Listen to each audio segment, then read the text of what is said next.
China es un oasis de estabilidad. De verdad lo es. Si miras a cualquier otra parte del mundo, en todas partes está cundiendo la locura. China simplemente sigue adelante, sigue su camino. Quiero decir, es bastante notable. En fin, hablemos más sobre esto.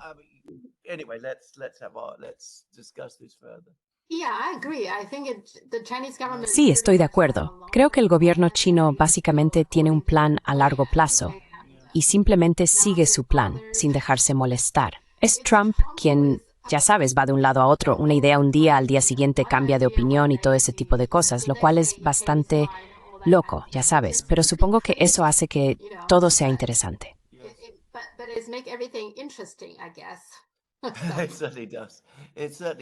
Desde luego que sí. Desde luego que sí. Bueno, como he dicho, quiero decir, ya sabes, he sido abogado en vidas anteriores y puedo decirte esto, en los litigios, y yo era litigante sin excepción, la parte que tiene el plan gana, la parte que improvisa sobre la marcha siempre invariablemente pierde. Quiero decir, sin un plan, estás perdido. Y estoy seguro de que lo mismo ocurre también en los asuntos internacionales.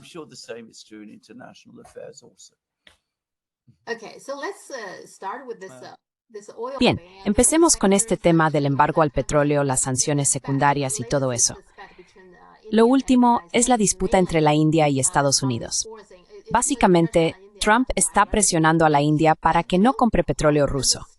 No acabo de entender el cambio de tono del gobierno estadounidense, porque según la India, fue Biden quien en cierto modo animó a la India a comprar petróleo ruso. Y sin mencionar que la UR sigue comprando petróleo ruso ahora mismo. Entonces, ¿a qué viene toda esta presión sobre distintos países? Ahora también están presionando a China. ¿De qué va todo esto? De repente parece que...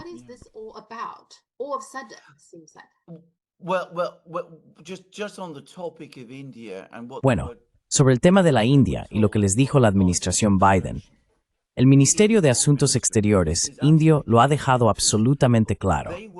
Fueron contactados por los estadounidenses y estos les pidieron que compraran petróleo ruso. La razón de esto era que no querían que Rusia retirara petróleo del mercado mundial, lo que aumentaría la competencia por el petróleo de Oriente Medio y encarecería los precios de la energía en Estados Unidos.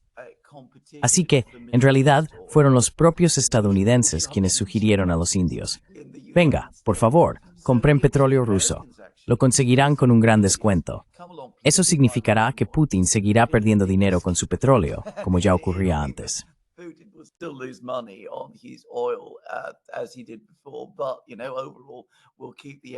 Pero, ya sabes, en general, mantendremos la situación energética estable y a ti te irá muy bien con ello. Así que fue una idea estadounidense. Ahora han dado un giro completo y dicen, oh, es absolutamente terrible que los indios estén comprando petróleo ruso, están alimentando la maquinaria de guerra de Putin y todo eso. La razón por la que hacen esto en realidad no es nada difícil de entender. Todas sus demás sanciones han fracasado. Los rusos se han adaptado a cada una de esas sanciones, malinterpretaron por completo el carácter y la naturaleza de la economía rusa, sobre la cual, ya sabes, yo siempre he sido completamente realista.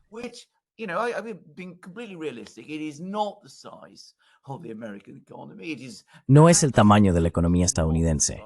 Absolutamente no es el tamaño de la economía china, pero es mucho más grande, mucho más diversificada, tiene muchos más recursos y una profundidad tecnológica e industrial mucho mayor de lo que los estadounidenses comprenden.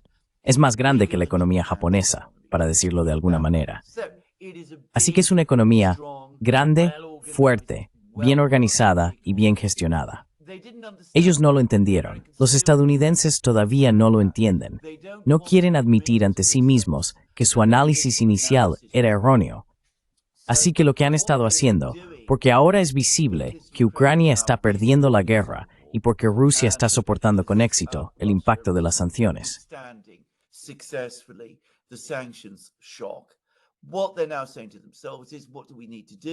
Lo que ahora se dicen a sí mismos es, ¿qué necesitamos hacer? Claramente, alguien debe de estar ayudando a los rusos, porque es imposible que puedan estar haciendo esto solos. Después de todo, son la gasolinera disfrazada de país, el petroestado cleptocrático y todo eso. Deben de ser esos chinos y esos indios, y así sucesivamente. Así que este es ahora el nuevo relato. Ahora, tienen miedo de enfrentarse a China. Probablemente hablaremos de eso más adelante. Así que ahora están haciendo lo que los estadounidenses siempre hacen, lo que siempre hacen los matones. Se meten con la parte que creen más débil. E India es, por supuesto, mucho más débil que China. Así que ahora van a por la India.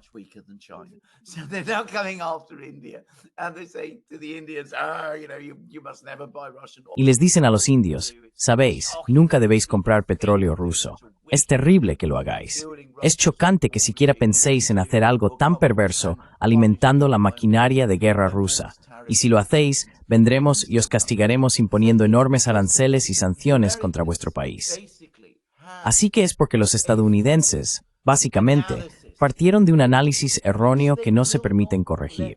No lo ajustan. Se niegan a ajustarlo. Esto se ve una y otra vez. Te encuentras con ello constantemente con cada error que cometen los estadounidenses. Nunca admiten sus propios errores, simplemente siguen reproduciéndolos. Pero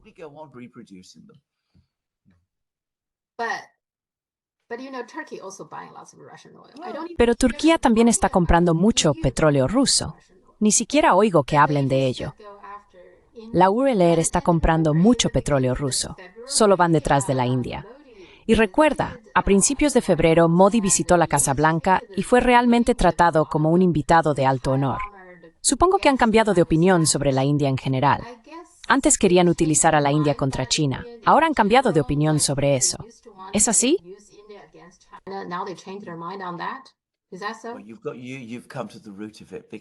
has llegado a la raíz del asunto, porque por supuesto, esto en realidad no tiene nada que ver con la India. ¿Qué es lo que siempre digo? Al final, todo se trata de China. No puedes ir directamente, tienes miedo de los chinos. Dices que son muy grandes, muy duros, que tienen todas esas tierras raras, que tienen todas esas tecnologías. No son, ya sabes, tienen la terrible costumbre de dejarte en evidencia. Así que acosas a la parte más débil, la destruyes y luego te dices, eso asustará a los chinos. Los chinos entonces quedarán aislados y se someterán a nuestra voluntad y dejarán de comprar petróleo ruso. Y luego, por supuesto, iremos a por ellos por otras cosas también, porque así son siempre los estadounidenses.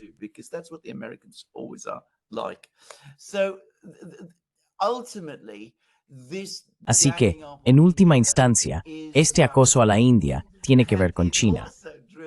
Y también está impulsado por el hecho de que la India no está jugando el papel que los estadounidenses querían que jugara. Ahora bien, la India es una sociedad muy compleja. Tengo muchos amigos indios. Por cierto, nunca he estado en la India, debo apresurarme a añadir, pero tengo muchos amigos indios. He hablado con diplomáticos indios de alto nivel o ex-diplomáticos. Es un país muy sofisticado. Tiene una relación muy compleja con China, hacia la que siente rivalidad y en cierto nivel celos. Y hay que decir esto. Quiero decir, la India y China lograron la liberación al mismo tiempo. 1947 en el caso de la India, 1949 en el caso de China. En ese momento, quizás eran igual de pobres. Creo que en 1949 China era más pobre que la India.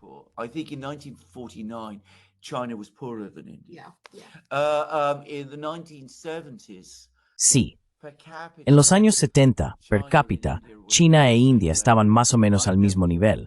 Conozco a personas que viajaron a China e India en los años 70. Para que conste, todos me dijeron que China estaba en una situación mucho mejor en los años 70 que la India. Pero de todos modos, si uno miraba las estadísticas estrictas del PIB per cápita, parecían estar al mismo nivel.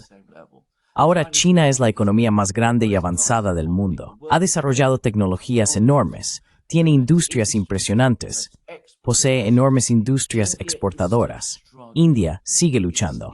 Está logrando un crecimiento rápido, pero no se está desarrollando ni de lejos a la velocidad que lo hizo China.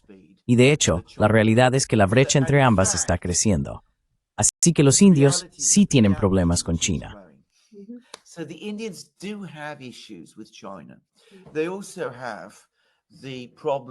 También tienen problemas que se remontan a la época de Jawaharlal Nehru. Hablamos de esto en un programa anterior. Él pensaba que de alguna manera podría superar a los chinos en el Tíbet. un juego muy engañoso, porque en ese momento desarrolló buenas relaciones con China y parecía tener una amistad muy cercana con Zhou Enlai. En cualquier caso, sabemos lo que ocurrió. Perdió e India fue derrotada. Esto ha dejado muchos sentimientos negativos, amargura y resentimiento en la India. Así que existen todos estos factores, pero la India sigue siendo, no obstante, una gran nación, una nación importante, un país que luchó por su independencia y que quiere desempeñar el papel que cree que le corresponde como gran nación, un papel independiente en los asuntos mundiales.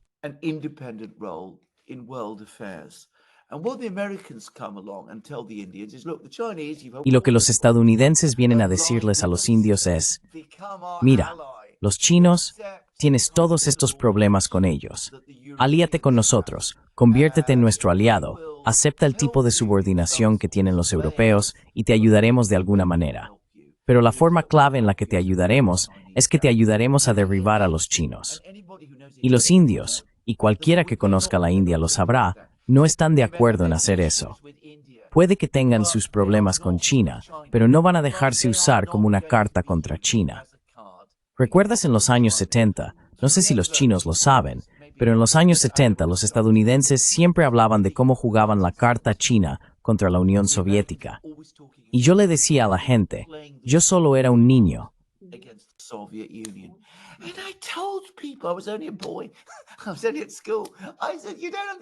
Solo estaba en la escuela. Dije, no entiendes lo que estás haciendo. China no es una carta de juego. No puedes tratar a un país como una carta de juego, y menos aún a un país como China. En ese entonces me interesaban mucho las cosas chinas, y por supuesto, los estadounidenses se hablan a sí mismos de esa manera. Y bueno, sabemos lo que pasó, y piensan en la India de la misma forma, porque los estadounidenses nunca se toman en serio a otras naciones. No entienden que otros países tienen sus propias políticas, su propia cultura, sus propias tradiciones, su propio orgullo en lo que son. Y eso es lo que han descubierto con la India. Ahora están muy enfadados y muy frustrados. Ven que la India no hace lo que se le dice.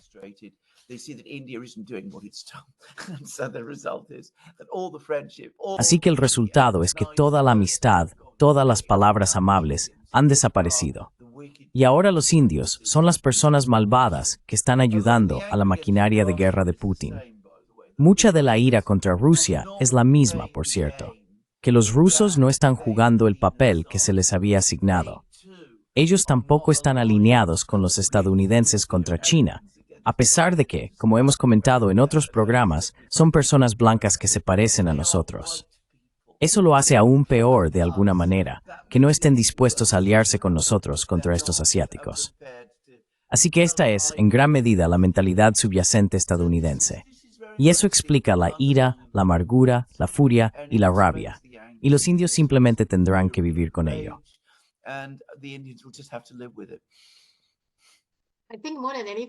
Creo que más que nada Estados Unidos odia a cualquier país que tenga criterio propio. Exacto. Esa independencia de Occidente o de Estados Unidos que no pueden controlar. Ya sabes, odian a cualquier país así. Sí, tienes toda la razón. Quiero decir, lo único que Estados Unidos no cree que ningún país deba tener son opiniones sobre cualquier cosa. El único país que tiene derecho a tener opiniones es Estados Unidos. Cualquier otro país que tenga opiniones que no sean idénticas a las estadounidenses está comportándose de manera escandalosa. De hecho, está más allá de la concepción estadounidense que otros países piensen por sí mismos.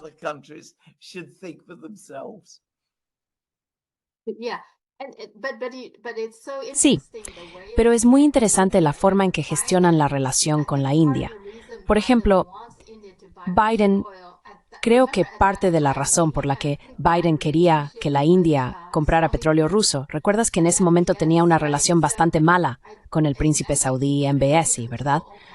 Así que creo que no podía controlar realmente a la OPEP.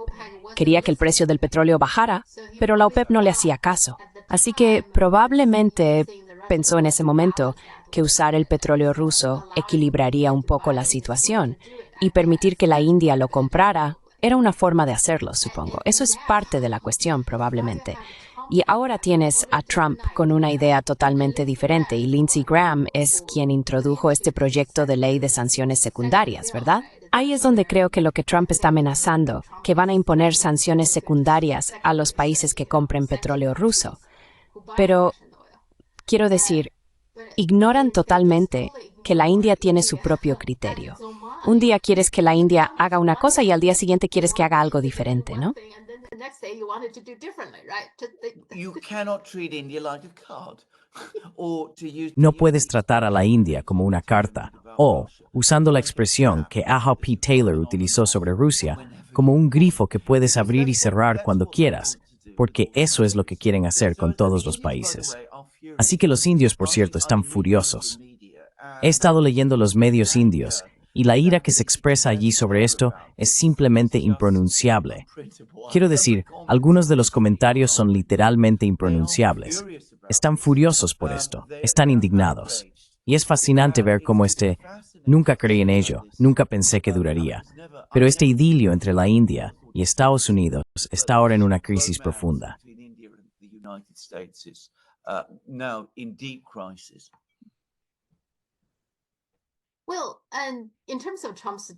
Bueno, y en cuanto a la guerra arancelaria de Trump, no ha terminado, aunque parece que ya ha impuesto aranceles a la mayoría de los países. ¿Sabes? Todavía está negociando con China o hay otra prórroga para China. Pero aparte de China, parece que todos los países... Bueno, veremos si va a aumentar los aranceles para la India por esto. Pero aún así, pensaba que ya habíamos terminado, más o menos, con los aranceles. Pero no, porque parece que su próximo objetivo son los chips y la industria farmacéutica. Así que en vez de centrarse en países, ahora va a por sectores, porque dice que el nuevo plan de aranceles para los semiconductores llegará tan pronto como la próxima semana.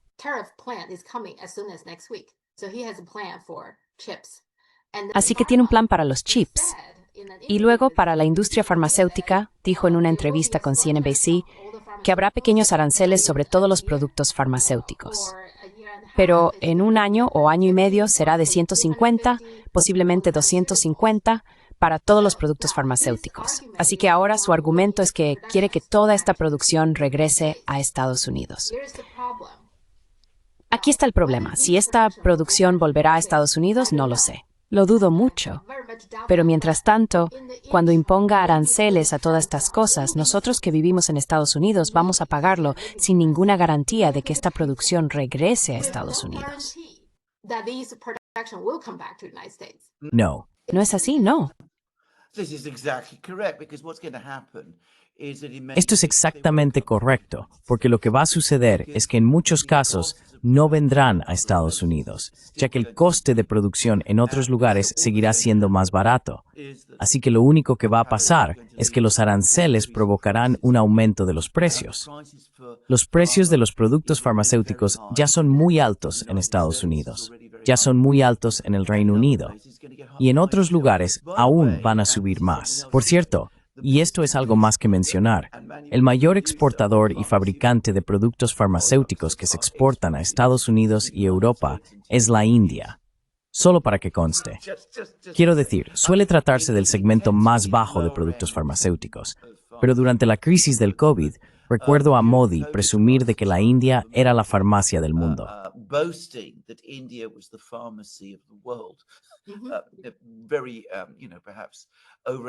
Muy bien, sabes, quizás es un comentario demasiado ambicioso, pero quiero decir, dejando de lado lo que Trump está amenazando a la India con respecto al petróleo ruso, ahora, independientemente de lo que hagan los indios con el petróleo, su valiosa industria farmacéutica también va a verse muy perjudicada. Así que, de nuevo, esto va a enfadarlos mucho, muchísimo. Y estoy seguro de que les hará replantearse todas sus alianzas, por cierto, y querrán profundizar sus relaciones con los BRICS. Pero bueno, dejemos todo eso a un lado. Tu punto de fondo, que esto no va a salir bien para los estadounidenses, es absolutamente correcto. Tienes toda la razón. Y me pregunto, ¿qué pensará Robert Kennedy, que está intentando bajar los precios de los medicamentos para los estadounidenses, de todo esto?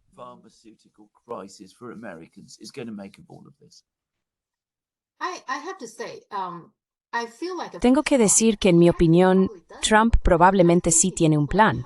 creo que su plan, posiblemente desde el principio, es conseguir dinero para cubrir el déficit presupuestario debido a su, ya sabes, gran recorte de impuestos para los ricos. Así que hay un déficit presupuestario, ya sabes, una falta de fondos para la que necesita dinero. Así que los aranceles son una buena manera para él de conseguirlo. Y tiene esta tendencia, y Estados Unidos en general tiene esta tendencia, de que si puedo sacarte algo, entonces seguiré exprimiéndote todo lo que pueda hasta la última gota. Así que pensó, Bessent de hecho anunció que en junio los ingresos por aranceles aumentaron drásticamente, así que sí consiguieron mucho dinero. Bueno, de nuevo, el dinero viene de Estados Unidos, de los consumidores, no de ningún país en particular.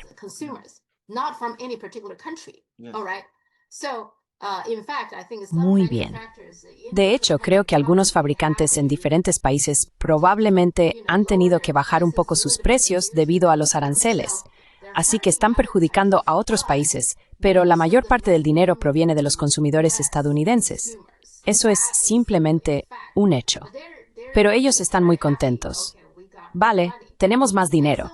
Y eso probablemente le dio a Trump la idea de que, bueno, esta es una buena manera de conseguir dinero rápidamente.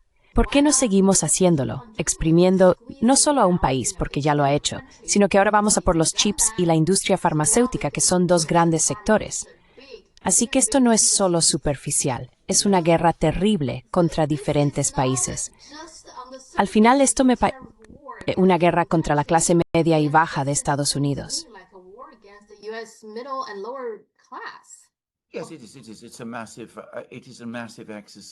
Sí, lo es. Es un enorme ejercicio de redistribución económica, redistribución financiera hacia arriba. Quiero decir, es un caso en el que se acelera un proceso que ya lleva en marcha en Estados Unidos durante los últimos 60 años, en el que se ve que toda la riqueza se está concentrando en la cima. Básicamente, eso es lo que está ocurriendo. Y Trump está entrando, no sé si es exactamente un plan, pero sí una idea. Creo que esta es su idea, que va a crear, quiero decir, es como muchos ricos. Piensa que el impuesto sobre la renta es malo, que los impuestos a las empresas son malos. Se imagina que si simplemente eliminamos todos estos impuestos, eso va a resultar en una prosperidad tremenda y un auge económico.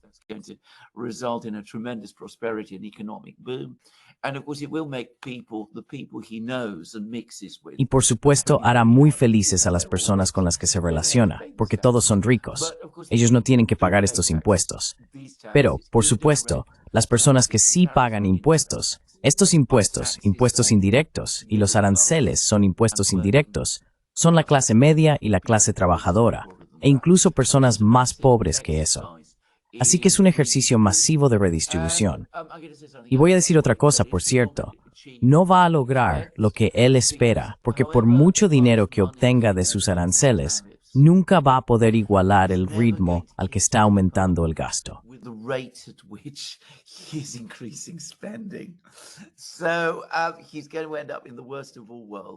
Así que va a acabar en la peor de todas las situaciones, donde tendrá que endeudarse aún más. Y probablemente podrá hacerlo durante un tiempo, porque Estados Unidos tiene esa increíble capacidad de pedir dinero prestado, aunque eso ya empieza a decaer. Va a imprimir más dinero, y eso es realmente lo que quiere que haga la Reserva Federal.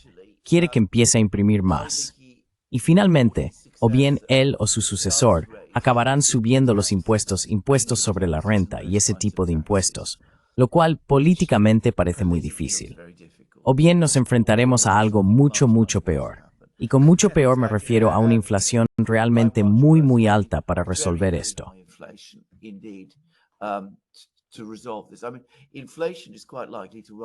Quiero decir, es bastante probable que la inflación aumente de todos modos en Estados Unidos, porque los aranceles van a ejercer presión al alza sobre los precios. Sus últimos juegos con las sanciones a Rusia, inevitablemente creo yo, van a tener algún efecto en los mercados petroleros. Y eso probablemente hará que los precios de la energía también suban en general. Y luego, por supuesto, si consigue lo que quiere, y la Reserva Federal recorta los tipos de interés en un momento en que está gestionando un déficit presupuestario cada vez mayor. Bueno, es muy difícil ver cómo eso puede evitar que la inflación se dispare. Por eso creo que Jerome Powell se ha resistido a hacerlo. Which is why I think Jerome Powell has been resisting doing it. Bueno, Walmart ya anunció, lo anunciaron hace poco, que van a subir los precios. Dijeron que hasta un 50% o incluso más. Y una cosa que he notado es que nunca suben los precios exactamente en la misma proporción que los aranceles. Siempre los suben un poco más, ¿verdad? Usan los aranceles como excusa para aumentar los precios aún más. Yes. Well, Sí, la especulación con los precios en el tipo de economía que tiene Estados Unidos está casi incorporada en el sistema. Se ha convertido en una economía muy depredadora. Se canibaliza a sí misma, igual que canibaliza a sus aliados europeos, que es de lo que trataba este último acuerdo comercial. which is what this latest trade agreement was all about. Ahora, en cuanto a los chips, hay algo interesante. Trump dio luz verde a Nvidia para vender el H20, que es el chip de Nvidia diseñado específicamente para el mercado chino. Es mejor que la gama baja, pero no es realmente de gama alta, así que fue diseñado para el mercado chino. Pero luego creo que Biden lo detuvo, incluso para ese chip. Pero ahora Trump da luz verde a este H20 para venderlo a China. Pero lo interesante es que ahora China está investigando si los chips H20 tienen puertas traseras, que sabemos que sí tienen.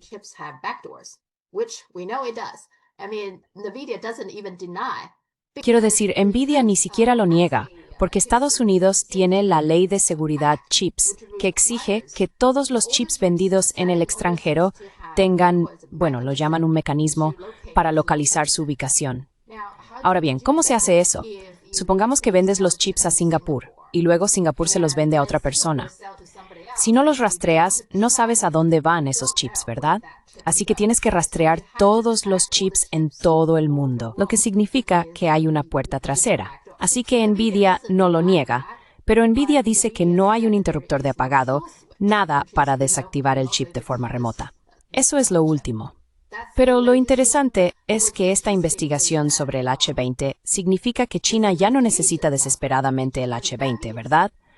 Porque si encuentran que hay un problema, podrían decir, bueno, ni siquiera te dejamos vender aquí. Esa es la cuestión, ¿no?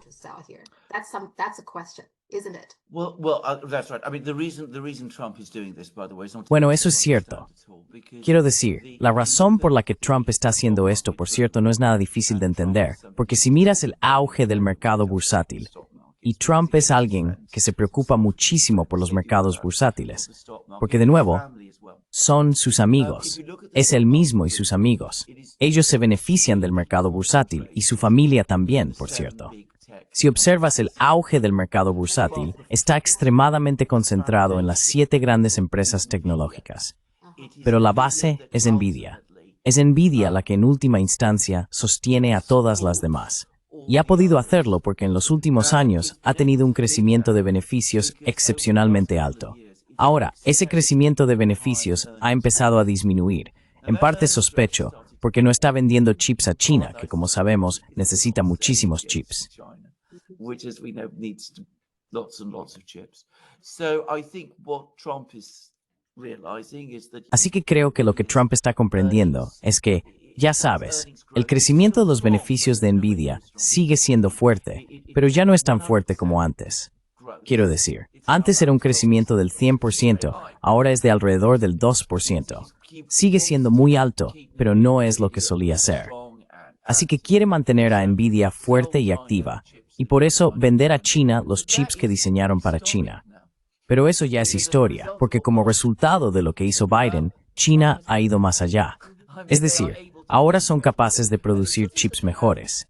Y no es solo que tengan la capacidad de producir chips mejores, y estoy seguro de que la tienen, sino que China tiene planes para producir chips mucho mejores. Esto se está convirtiendo en una tecnología obsoleta. Ya lo dijimos. Recuerdo que hablamos de esto antes. Una vez más, los estadounidenses nunca pueden entender que otras personas son tan inteligentes como ellos, y quizás más inteligentes, y quizás mejor organizados. And perhaps cleverer, and perhaps better organized. De hecho, algunos analistas en China están diciendo, dejemos de comprar H20 por completo porque algunos lo llaman el opio de los chips. Es como si al depender de estos chips no avanzáramos. Necesitamos obligarnos a ser más innovadores, a hacerlo mejor que eso. Así que eso es lo que están haciendo. Bien, las cifras de empleo en Estados Unidos se ven bastante mal. En general, creo que la economía estadounidense presenta un panorama muy mixto. No hace tanto informaron de un aumento del PIB del 3%, lo cual parece bastante bueno. Y por supuesto, Biden también anunció que en junio tuvimos un ingreso récord por aranceles.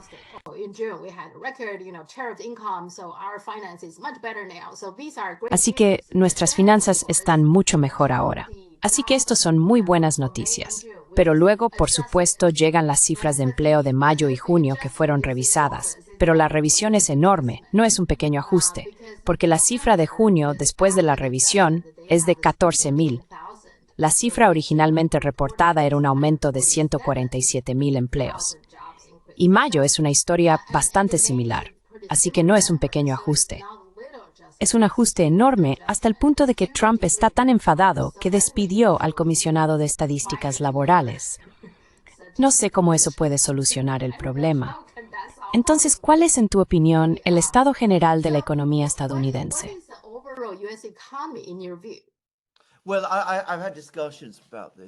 Bueno, he hablado sobre esto. Ayer lo discutí con Robert Barnes, el abogado estadounidense. Hicimos un video con él, por cierto. Y también he estado en contacto con el Dr. Jack Rasmus, que es economista académico y también publica. Pronto va a publicar sus comentarios y también recibirás otras opiniones. El consenso general es que la economía estadounidense está estancada, que el crecimiento del 3% es un espejismo estadístico, que en gran medida refleja primero aumentos en las importaciones y luego caídas en las importaciones provocadas por las políticas arancelarias de Trump, que en realidad no hay nada ahí, que la economía creció alrededor de un 1% este año y que lo más probable es que se dirija hacia una recesión y quizás una recesión severa. Y creo que esto es probablemente correcto.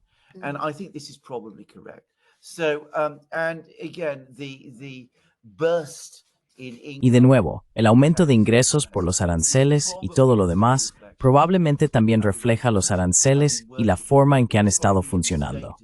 Probablemente sería un error pensar que este nivel de ingresos va a ser un ingreso presupuestario que se mantendrá durante mucho tiempo. Así que la opinión general que conozco es que la economía se dirige hacia una recesión. Y mientras tanto, la inflación sigue aumentando.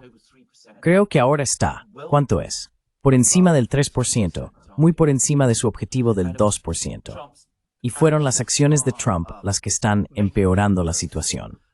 El Dr. Rasmus, como muchas personas, cree que la tasa real de inflación es significativamente más alta, en cuyo caso probablemente no tenemos ningún crecimiento.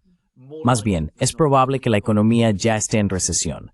Y hay señales evidentes de que tras un repunte de los salarios reales cuando Trump asumió el cargo, el crecimiento salarial ha invertido, was negativ, it's an ambercas.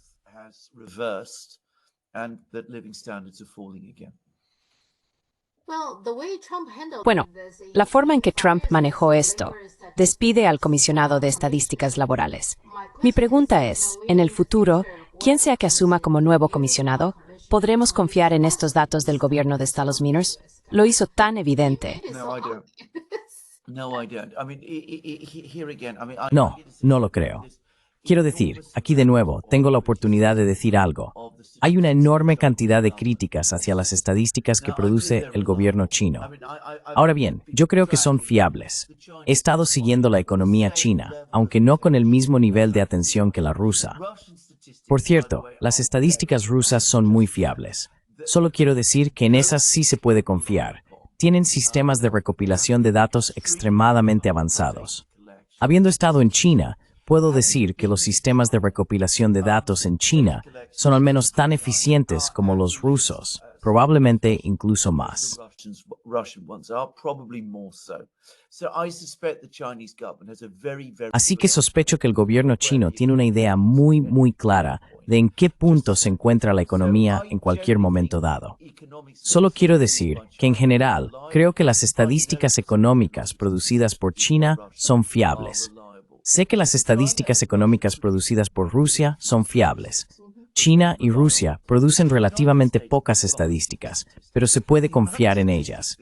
Estados Unidos te bombardea con estadísticas. La cantidad de estadísticas que produce Estados Unidos es desconcertante, y las producen una multitud de agencias diferentes, lo que lo hace aún más confuso. Y se revisan constantemente, así que no tengo ninguna confianza en ellas. No creo que nadie la tenga. Volviendo a las estadísticas de inflación, hay un estadístico llamado John Williams que ha estado señalando la forma en que Estados Unidos ha realizado, desde aproximadamente 1980, revisiones constantes en la forma en que se calcula la inflación, cada una de las cuales parece estar destinada a que la inflación parezca menos grave de lo que realmente es.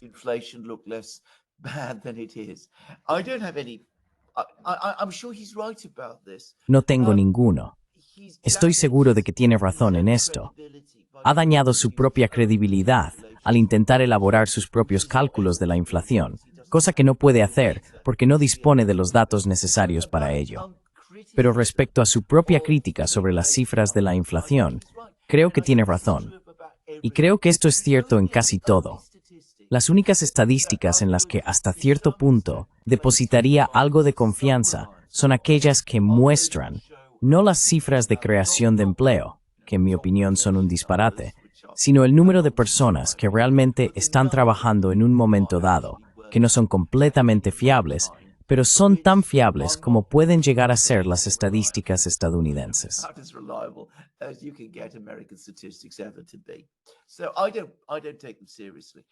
Así que no los tomo en serio.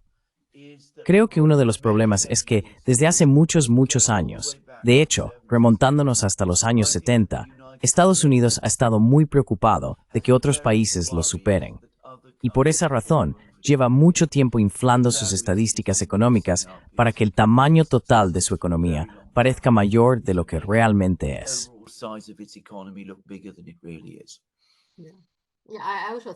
Sí, yo también creo que hay muchas cifras infladas ahí, pero esta vez lo dejó muy claro. No me gusta tu cifra. Te despido. Sí, quiero decir, él está muy contento cuando las cifras están infladas. Está muy descontento cuando están disminuidas. Básicamente puedes simpatizar con él, y yo lo he hecho hasta cierto punto. Pero en última instancia, está matando al mensajero. No le gustan las malas noticias, así que no quiere oírlas. Quiere que todo el mundo le diga que todo va de maravilla, aunque no sea así. Y eso es terrible.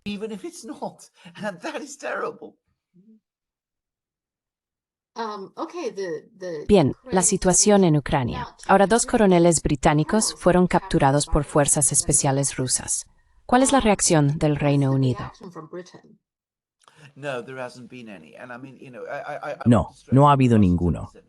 Y quiero recalcar que los rusos no han dicho nada sobre esto. Los británicos no han dicho nada sobre esto. Hay informes sobre ello por todo Internet.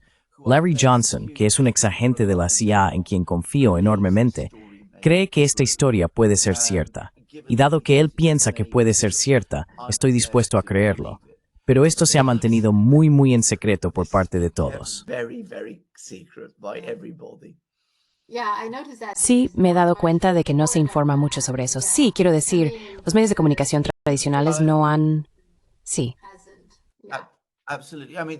Absolutamente.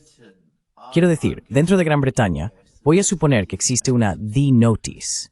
Una D-Notice es, creo que ya lo hemos comentado antes, una instrucción del gobierno a los medios de comunicación para que no informen sobre la noticia. Vale. Así que supongo que es por seguridad nacional. Ruizón, Daud. Bueno, volviendo a Trump, ¿cuál es exactamente el plan de Trump para Ucrania ahora? Es muy confuso, ¿verdad? Al principio, dijo que quería que la guerra terminara y luego pareció hacer algún esfuerzo y después también dejó de vender armas a Ucrania durante un tiempo. Pero ahora parece que, vale, va a apoyar el envío de armas, pero a través de países de la OTAN. Ellos tienen que comprarlas y luego dárselas a Ucrania. Y ahora también está ejerciendo mucha presión en cuanto a la compra de petróleo ruso. ¿Cuál es exactamente su plan? ¿Tiene realmente un plan para Ucrania?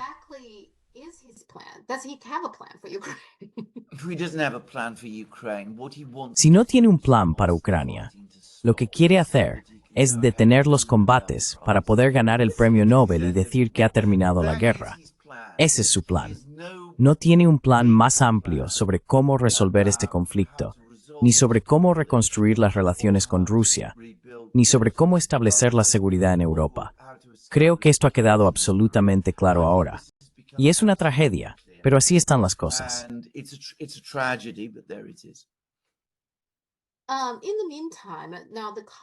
Mientras tanto, ahora el Cáucaso, ¿verdad? El Cáucaso, hemos hablado de esta zona. Es una zona complicada. Siempre es un poco... Creo que si vuelves a ver la entrevista de Tucker Carlson con Putin, él de hecho habló sobre el Cáucaso. Así que parece que el Cáucaso siempre está en su mente. Recientemente, Armenia anunció que va a realizar un ejercicio militar con Estados Unidos este mes, dentro de una semana más o menos. ¿Qué está pasando allí?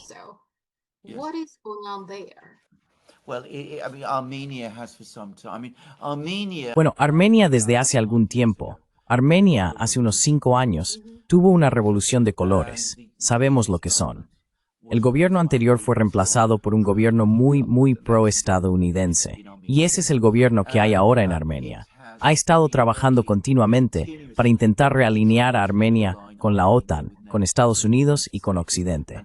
Y básicamente abandonó Nagorno-Karabaj. Esta región básicamente permitió que Azerbaiyán la capturara. Parece estar dispuesto a ceder más territorio. Quiero decir, yo mismo no he estado en Armenia, pero todo lo que oigo sobre el país es que tiene un gobierno fanáticamente pro-estadounidense y está dispuesto a hacer todo lo posible para complacer a Estados Unidos.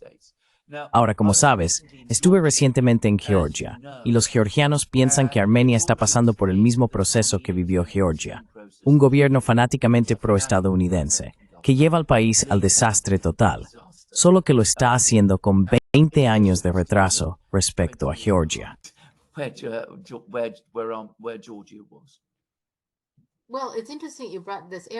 Bueno, es interesante que hayas mencionado esta zona, Nagorno-Karabaj. Ni siquiera le presté mucha atención, pero volví a informarme al respecto. De hecho, en 2023, más de 100.000 armenios abandonaron esa zona. En ese momento no se habló mucho del tema ni se le prestó demasiada atención.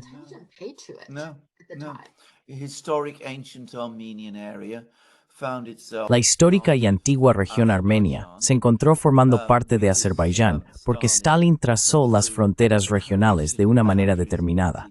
Pero recuerda que todos formaban parte del mismo país, ya que Armenia era parte de la Unión Soviética y Azerbaiyán también lo era. En cualquier caso, Nagorno-Karabaj, como he dicho, era una zona armenia, parte de la nación armenia. Fueron expulsados y Azerbaiyán ahora ha tomado el control total de la región. Y a Armenia no le importa. Al menos al gobierno de Armenia no le importa. En la medida en que hablan del tema, culpan a Rusia.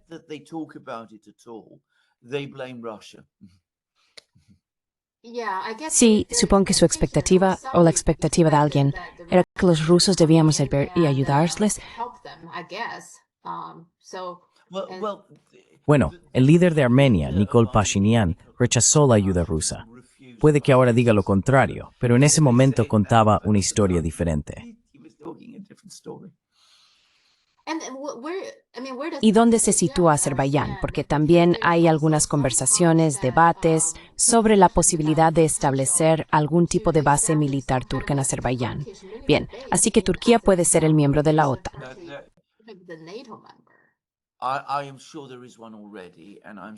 Estoy seguro de que ya existe una, y también estoy seguro de que hay bases israelíes en Azerbaiyán. Azerbaiyán tiene un liderazgo muy inteligente y muy corrupto, que sabe cómo enfrentar a cada parte entre sí. Normalmente mantiene relaciones correctas con Rusia.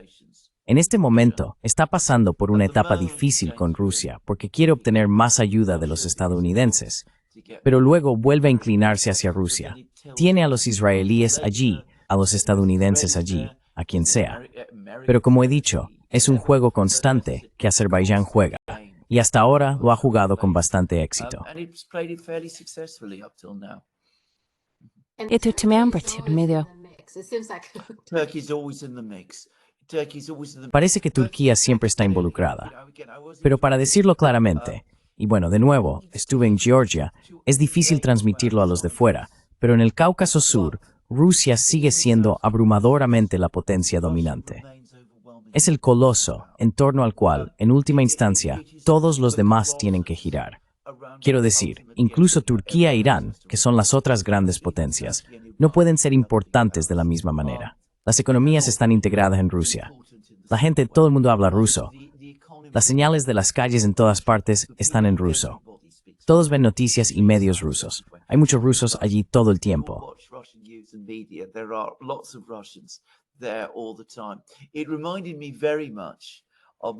Me recordó mucho a mi viaje a Corea del Sur en 2002 y a la forma en que, una vez más, la gente habla de Corea del Sur como si fuera este aliado de Estados Unidos. Pero cuando estás en Corea del Sur, se siente algo muy efímero. El verdadero gigante allí es China. Y es difícil, de nuevo, transmitir a los forasteros hasta qué punto esto es así. Todo en Corea del Sur, en última instancia, y de ninguna manera de forma hostil, debo decir, porque la cultura surcoreana está en última instancia basada en la cultura china, pero todo, en última instancia, gira en torno a China. Incluso la propia relación con Estados Unidos lo hace, algo que los estadounidenses no comprenden.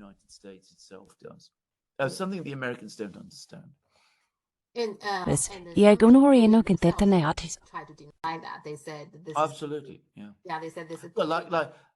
Absolutamente. Como hacen algunos armenios. Los georgianos todavía lo hacen. Y los azerbaiyanos también. Siempre habrá cierto grado de resentimiento hacia el gigante vecino y nerviosismo por el gigante vecino. Pero, en última instancia, sea lo que sea que estemos viendo ahora, al final tendrán que aceptar la realidad predominante, que es, como he dicho, que Rusia domina el Cáucaso. Y China domina, ya sabes, el noreste del Pacífico. Quiero decir, es una cuestión de historia, un istatuam. Yishra nem puetinu.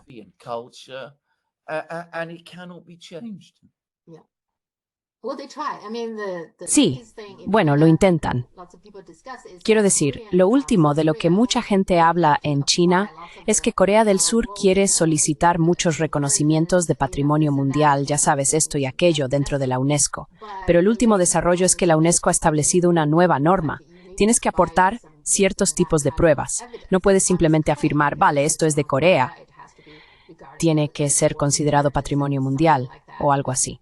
Pues bien, China aportó sus pruebas para temer que el Estado, lo que Corea del Sur solicitó, ser en China. Y Corea del Sur.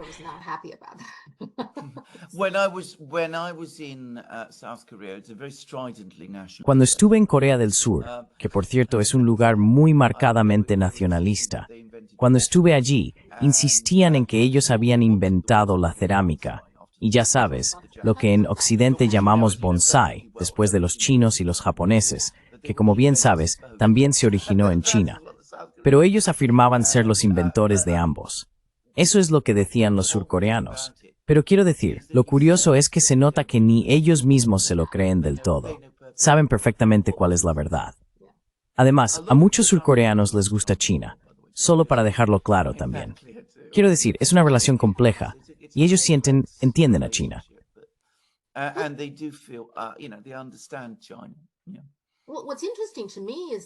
Lo que me resulta interesante es que creo que este tipo de sentimiento hostil hacia China probablemente sea más común dentro de Corea del Sur. Los coreanos en el extranjero que conocí, ya sabes, en realidad les gustan muchas cosas chinas. Y lo admiten. No tienen ningún problema en reconocer que esas cosas vienen de China. Absolutamente. Absolutamente. Sí. Vale, Israel. Netanyahu prácticamente ha admitido que su objetivo es tomar el control total de Gaza. Ya no dicen que es para luchar contra Hamas o recuperar a sus rehenes, sino que lo han admitido abiertamente.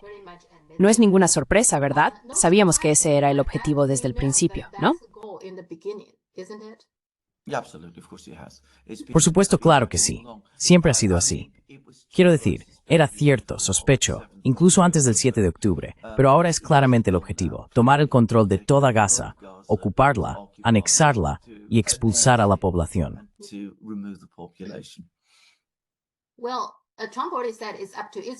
Bueno, Trump ya dijo que depende de Israel tomar la decisión. Quiero decir, ¿cómo pudo simplemente decir eso?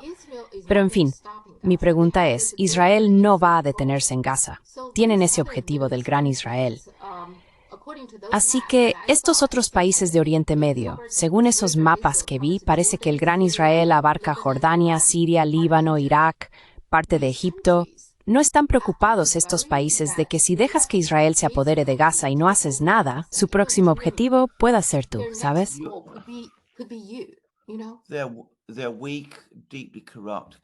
Son países débiles y profundamente corruptos.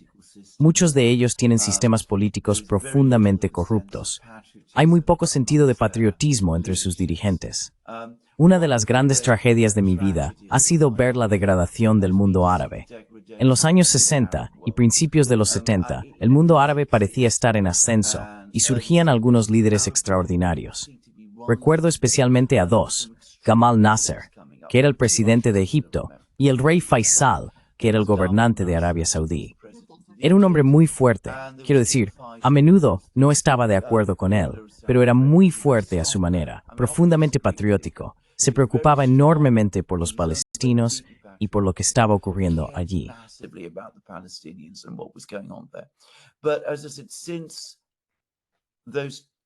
Pero como dije, desde que esos dos hombres murieron, y por cierto, en el caso de Faisal, fue asesinado.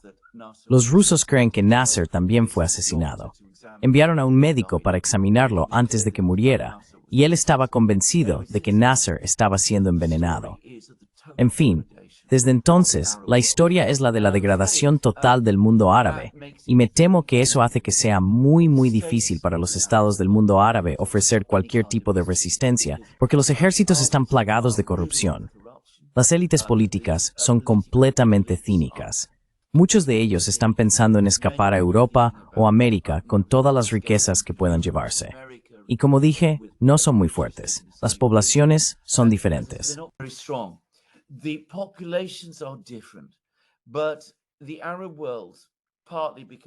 Pero el mundo árabe, en parte debido a la corrupción, el cinismo y el fracaso de los estados, nunca ha educado adecuadamente a su gente y nunca ha desarrollado ese nivel de organización estatal.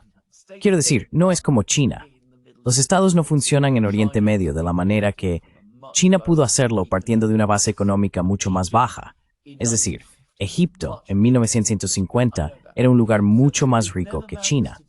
Lo sé, así que nunca han conseguido hacer eso. Así que finalmente este plan israelí fracasará, y fracasará de forma catastrófica. Pero, lamentablemente, debido a que hay tan poca resistencia a nivel organizado, probablemente continuará hasta que llegue el momento en que, como he dicho, la catástrofe abrumadora, que un plan como este inevitablemente acabará causando, se abata sobre nosotros.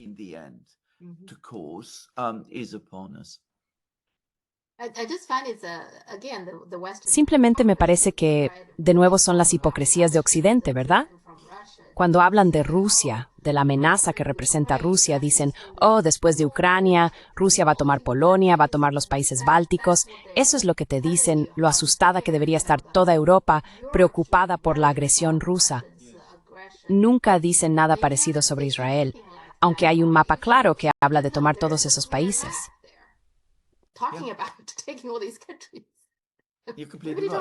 Tienes toda la razón.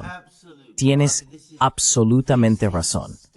Quiero decir, este es el objetivo declarado de personas que son miembros del gobierno israelí. Quiero decir, el objetivo abiertamente declarado de miembros del gobierno israelí.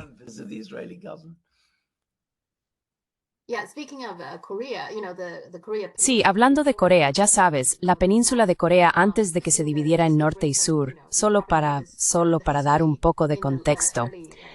Probablemente conozcas esta parte de la historia. A principios del siglo XVII, finales del XVI, hubo una guerra de los Ming contra Japón en Corea, ¿verdad? La dinastía Ming creía que Japón había invadido Corea y los Ming pensaban que si no protegían Corea, Japón la usaría como plataforma para conquistar algunas partes de China. Así que fue entonces cuando tuvo lugar una famosa guerra entre las tropas Ming y los japoneses. Pero la ubicación fue la península de Corea, ¿verdad? Y eso es básicamente lo que... China tiene muchos modismos, ¿verdad? Así que hay un dicho chino que, si lo traduzco, significa que si los labios desaparecen, los dientes sentirán el frío. Así que Suburban Spice Avis Ranks. Es un menú en el Ralph. Los países árabes necesitan saber eso, ¿verdad? Sí. Muy sabio. Wise. Sí, pero son incapaces de hacer algo al respecto. ¿No? No. Y el emperador Ming Huangdi, el emperador Wanli en ese momento hizo bien en actuar así, porque más tarde eso fue exactamente lo que hicieron los japoneses. Tomaron Corea y luego vinieron a China. Sí. Absolutely. Absolutamente. Esa es la historia del siglo XX. Y entiendes que China no se siente cómoda con Japón porque, aunque fueron derrotados durante la dinastía Ming, no abandonaron esa idea. Siguieron adelante y luego lo hicieron durante la Segunda Guerra Mundial. Y no hay señales de que hayan abandonado esa idea. Nunca se disculparon por lo que hicieron durante la Segunda Guerra Mundial. Correcto. Absolutamente. Todo lo que dices es cierto. All you say is true. Sí, y eso explica por qué, ya sabes, porque Japón nunca dijo, nunca volveremos a hacer eso, nunca lo dijeron. Vale, ¿y cómo interpretas eso? Eso significa que si tuvieran la oportunidad de nuevo lo harían otra vez. Absolutely. Absolutamente. Algunas personas en Japón sin duda querrían hacerlo de nuevo. They want to do it again. Yeah. Lo que también lo convierte en un enfoque interesante que siempre tiene Estados Unidos. Estados Unidos siempre intenta que Corea y Japón se unan contra China. Pero me parece que es una unión muy difícil entre Corea y Japón por razones históricas, porque Japón siempre tomaba Corea en cuanto podía para ir tras China. The Koreans hated the Japanese. As Los coreanos odiaban a los japoneses, como vi muy claramente cuando estuve allí. Ahora bien, reconozco que eso fue hace 20 años, más de 20 años, por lo que las cosas pueden haber cambiado desde entonces, aunque lo dudo, por cierto. Pero la gente de Corea del Sur odiaba absolutamente a los japoneses. Quiero decir, algunos de ellos tenían sentimientos complicados hacia China, pero sabían perfectamente quiénes eran los grandes agresores y quiénes realmente intentaron conquistar y subyugar su nación. Así que, absolutamente. Por eso creo que es algo extremadamente difícil de lograr. Y de nuevo, eso explica por qué Corea del Sur nunca ha desarrollado realmente una cultura política adecuada y estable. Por eso hubo el intento de golpe de Estado allí, porque los gobiernos de Corea del Sur, que básicamente están controlados por Estados Unidos, en última instancia, no están alineados con los sentimientos de su pueblo. with the sentiments of their people. Sí, y a Estados Unidos no le importa. Estados Unidos solo quiere que vosotros dos os unáis contra China. Eso es todo. No se interesan por, ya sabes, esta historia tan complicada y los sentimientos que la gente tiene entre sí. Yes. Correct. They don't. Sí, correcto. No lo hacen. Los estadounidenses tienen esta extraordinaria capacidad de convencerse a sí mismos de que quien no está de acuerdo con ellos es malvado y debe ser subyugado. Quiero decir, ellos lo creen, realmente lo hacen. Se puede ver en lo extendida que está ahora la antipatía hacia China entre el pueblo estadounidense. Y también tienen esta extraordinaria capacidad de convencerse de que los países de todo el mundo tienen el deber de alinearse con ellos contra quien sea el enemigo del momento. Así que si Japón y Corea del Sur tienen historias que dificultan que sean amigos, eso simplemente es inaceptable. Lo importante es que Estados Unidos tiene malas relaciones con China. Deben aliarse con Estados Unidos y entre sí contra China. Y esta es, en gran medida, la perspectiva estadounidense sobre todo.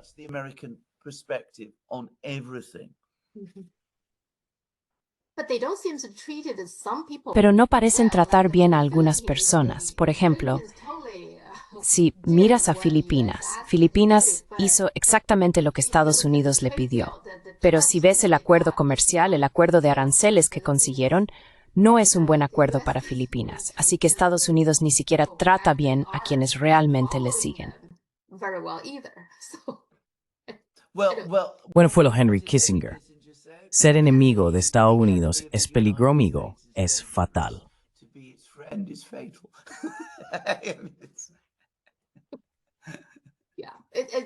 Sí, me parece que el gobierno de Estados Unidos es muy emocional. Es como si les caes bien por cualquier motivo.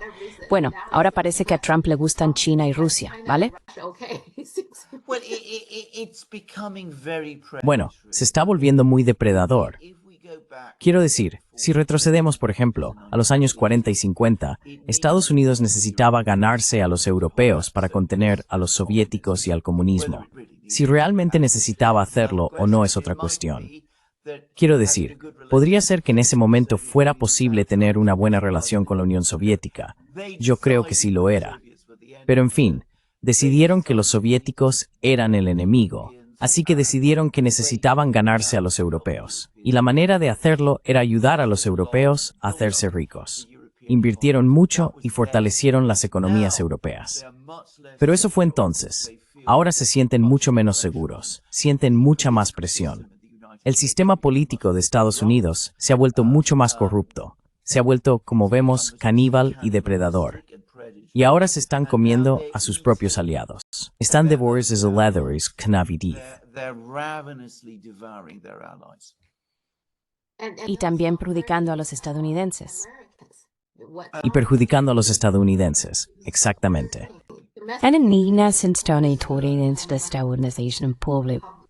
Exactamente, Acti. Para mí es como que, no sé, parece que está por todas partes. De quien sea que pueda sacar algo de dinero, ya sabes, no le importa, ya no le importa si... Correcto, Sí. correcto. Bueno, simplemente tendremos que pagar todos estos precios que veremos. Quiero decir, los precios de los medicamentos en particular. Mucha gente se preocupa por eso, porque como dijiste, los precios de los medicamentos farmacéuticos en Estados Unidos ya son muy altos. Entonces, ¿cómo va a ser? Él ya dijo que va a imponer aranceles. Sí. Sí, Y son grandes donantes. sí. Y las cifras del PIB podrían salir bastante bien paradas también, porque si observas la forma en que se calcula el PIB estadounidense, la industria farmacéutica representa una proporción enorme del PIB de Estados Unidos, por cierto. Así que si quieres inflar aún más tus cifras globales del PIB, entonces aumentar los precios de los productos farmacéuticos, si ese es tu objetivo, probablemente tenga cierto sentido. Y probablemente la bolsa seguirá en... Sí, exactamente, exactamente. Un poco de cosas ligeras. Siempre intento encontrar algo, ya sabes, entretenido. ¿Has estado viendo La Edad Dorada, que creo que está en Netflix? Bueno, vale, la están llamando la versión estadounidense de Downton Abbey, para que lo sepas. Ah, correcto. Bueno, lo que me resulta interesante ahí, ahora no lo he visto, solo he leído artículos al respecto, lo que me llama la atención es que existe este concepto de princesa del dólar. Así que, durante la Edad Dorada, familias estadounidenses adineradas se casaban con la aristocracia británica. Unos buscaban el título, los otros el dinero. No lo sabía, pero al parecer la madre de Winston Churchill fue una de ellas.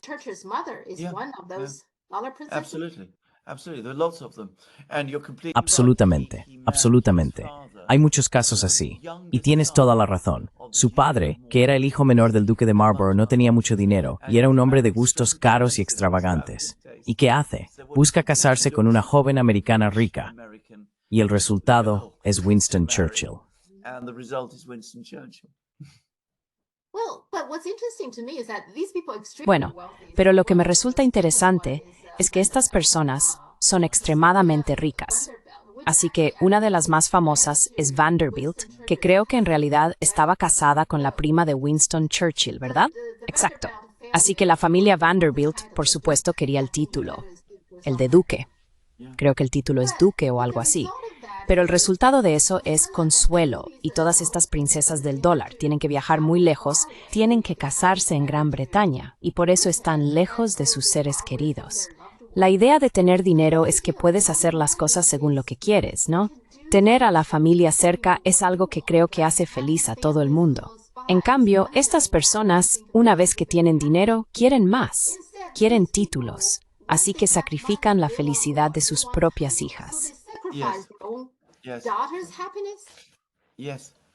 I mean, it's an extraordinary Sí, story, actually. es una historia extraordinaria en realidad, porque tienes toda la razón. Quiero decir, aquí tenemos a multimillonarios estadounidenses, porque eran los multimillonarios de la época, las personas más ricas del mundo, ganando enormes cantidades de dinero en lo que se suponía que era, en ese momento, una sociedad republicana y democrática. ¿Y qué están haciendo? Persiguen a la aristocracia del país contra el que se rebelaron para obtener títulos. Es ridículo y demuestra, incluso entonces, el grado de inseguridad que tenían estas personas, lo cual es de hecho un aspecto muy presente del poder estadounidense desde entonces. Es decir, se sienten inseguros de una manera que, por ejemplo, China no siente. Insecure in a way that, for example, China doesn't. China has much more China tiene mucha más confianza en sí misma. Una de las razones por las que es tan tranquila, ¿recuerdas que hablábamos de lo calmada y dueña de sí misma que es China? Es porque no tiene todas esas inseguridades, paranoias y miedos constantemente. Ya sabes, diciendo, bueno, tengo todo este dinero, pero ¿qué significa realmente? Necesito conseguir un título, porque eso es lo que realmente va a demostrarle al mundo y a la gente en la mansión de multimillonarios un poco más arriba del Potomac o en Nueva Jersey, que de verdad lo he conseguido y que soy realmente superior a ellos. Así que quiero decir, puedes ver que esto sucede.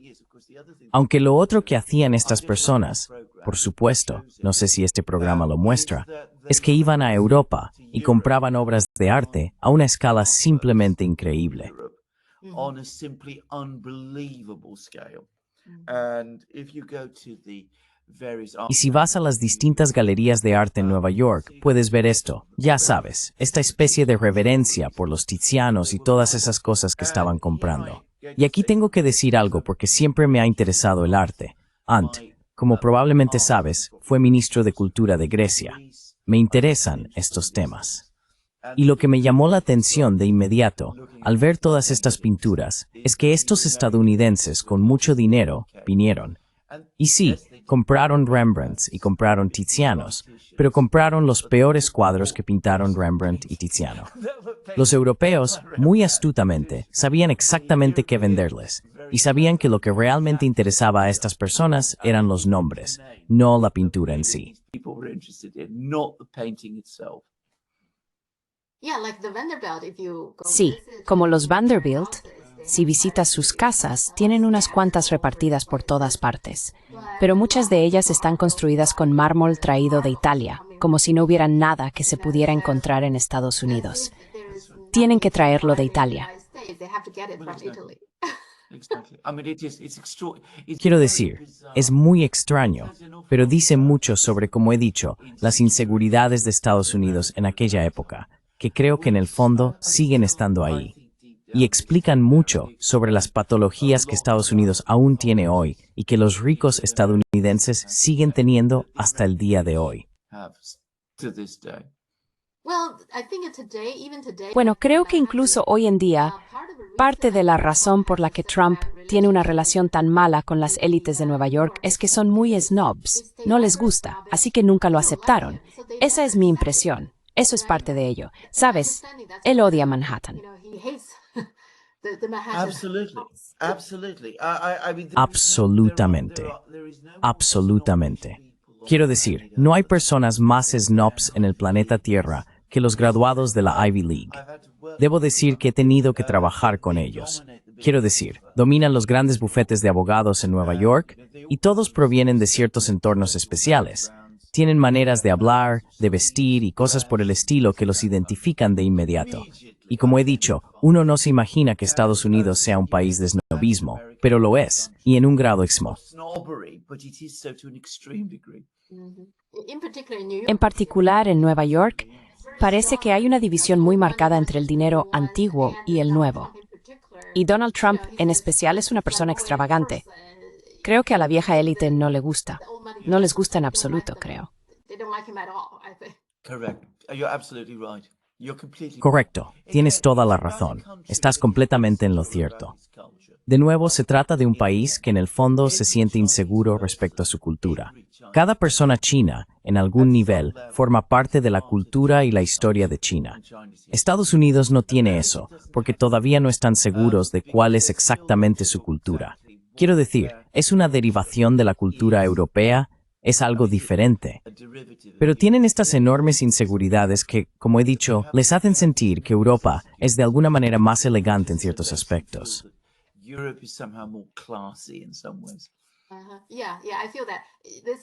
Sí, siento que hay una edad dorada.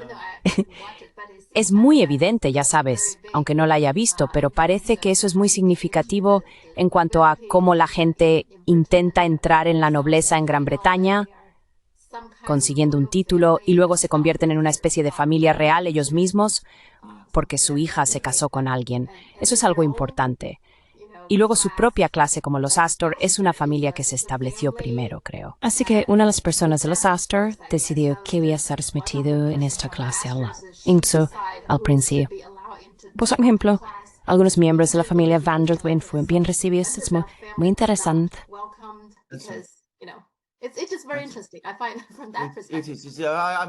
Me parece interesante esa perspectiva. Debo ver ese programa. Por cierto, es una época que he estudiado. Creo que ya te dije que estudié historia estadounidense y me pareció todo muy interesante.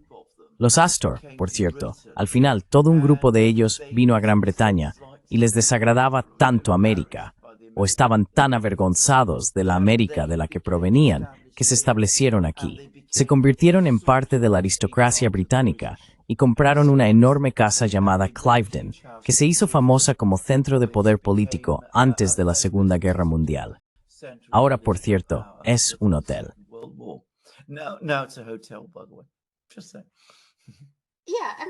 Solo digo, sí, quiero decir, este tipo de cosas. Para entender un acontecimiento actual, creo que la historia te ayuda mucho a comprender que la clase alta de Manhattan, su odio hacia Trump, es totalmente comprensible ahora, porque tienen normas más estrictas, ¿verdad? Sean cuales sean esas normas.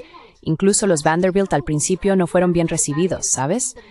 Así que los Vanderbilt tuvieron que esforzarse bastante para entrar. Ahora, en esta serie, está vagamente basada en los Vanderbilt. La llaman la familia Russell, pero está vagamente basada en la familia Vanderbilt. Eso es muy interesante. Vaya, de verdad, realmente tengo que verlo. Se llama La Edad Dorada en Netflix. Creo que acaban de aprobar una cuarta temporada o algo así. De acuerdo. Hablemos la semana que viene. Bueno, la semana que viene va a ser muy interesante porque al parecer Trump va a hacer un anuncio hoy, así que veremos de qué se trata. Y su enviado se reunió antes con Putin y aparentemente va a llevarse algunas señales de lo que digan los rusos. Así que veremos si tenemos otra explosión de Trump o si se retira o qué hace. Y también supone que va a anunciar algunos aranceles sobre los microchips la próxima semana. Luego que veremos qué pasa. Lo sé. Pero como has dicho, China actúa discretamente, de forma silenciosa, pero muy decidida en sus asuntos. Quiero decir de nuevo, lo que a los chinos podría interesarles saber es que obviamente sigo muy de cerca los medios de comunicación en Europa. Se puede percibir un sentimiento creciente de admiración, y especialmente después de esa desastrosa negociación entre Ursula von der Leyen y Trump, la gente dice, Bueno, mirad, somos tan débiles y China es tan fuerte. Trump no nos teme y nos intimida, pero no se atreve a intimidar a China. Así que empiezas a ver en lugares sorprendentes cómo comienza a desarrollarse una admiración por China. Fue muy interesante. Beginning to develop. It was very interesting. Sí, están ocurriendo muchas cosas interesantes por esto, ya sabes, por lo que pasó recientemente. Así que una cosa, por supuesto, es que también está teniendo este gran enfrentamiento con Brasil, como sabes, y va a imponer a Brasil, como al café brasileño, aranceles muy altos o algo así. No sé si ya está en vigor. ¿Pero qué te aporta Starbucks? Solo pregunto, de verdad. Así que lo que hizo China de inmediato fue decirle a Brasil que van a tener aranceles cero sobre el café brasileño. Así que quizá la próxima vez que vaya a China tendré que traerme un poco de café de vuelta a Estados Unidos. Eso sería interesante, ¿no crees? De hecho, lo sería. Muy interesante, absolutamente, muy interesante. Porque yo tomo un poco de café, pero a mi marido le gustan mucho los diferentes tipos de café, así que le dije que le traeré algo cuando vuelva. Quiero decir, hasta donde yo sé, Estados Unidos importa casi todo su café. Sé que cultivan algo en Hawái y hay algunos otros lugares. Pero, quiero decir, toda esa gente que bebe café en Estados Unidos probablemente lo obtiene de lugares como Brasil. Sí, exactamente, ya veremos. Muy bien, hablamos la próxima vez. Siempre es un placer hablar contigo. Que tengas una buena semana, Sofía. Hablamos entonces. Adiós. Bye. Bye.